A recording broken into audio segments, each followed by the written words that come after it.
Bonjour à tous.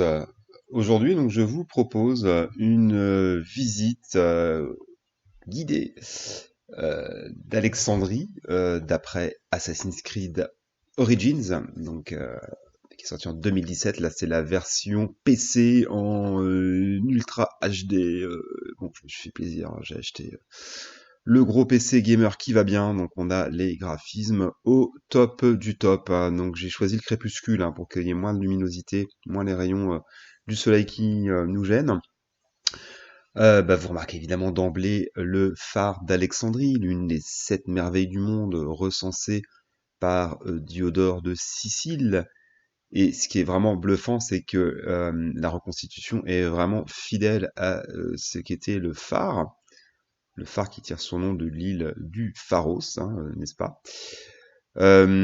Sachant évidemment que le phare a disparu à la fin de l'Antiquité, à la suite, on le pense, de séismes.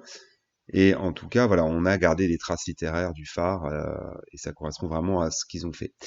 Là, vous voyez juste sous les ailes, hein, du faucon, c'est la bibliothèque d'Alexandrie, qui elle aussi a disparu avec tous les ouvrages qu'il y avait dedans, donc c'est une perte incommensurable pour les historiens. Et vous voyez là, sous une espèce d'acropole, alors je pense pas que ce soit très très réaliste, mais enfin en tout cas, un temple dédié à Sérapis, la divinité syncrétique, typiquement hellénistique, hein.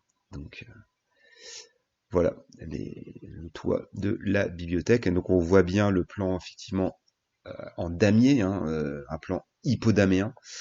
Parce qu'évidemment, on rappelle que c'est Alexandre qui a fondé Alexandrie, hein, 330 avant notre ère, mais que les travaux ont été terminés par Ptolémée Ier et Ptolémée II, hein, notamment par exemple le phare a été terminé vers l'an 270 avant notre ère. Donc vous voyez en arrière-plan, hein, le lac Mariotis, avec évidemment aussi en arrière-plan les pyramides de Gizeh et de Khéops.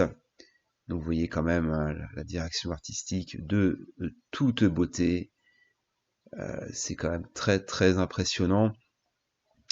J'avais quand même bien joué à Assassin's Creed en Odyssée, mais celui-là il est quand même un cran dessus, je trouve, encore au niveau level design. Donc voici le héros Balek, hein, qui court après une vengeance à la suite de l'assassinat de son fils par une confrérie masquée. Personnage charismatique s'il en est, en plus intéressant parce que sa vengeance on la découvre petit à petit au fil des quêtes, hein, par des flashbacks. Donc on n'a pas la sensation que l'histoire comme ça nous est imposée d'un coup.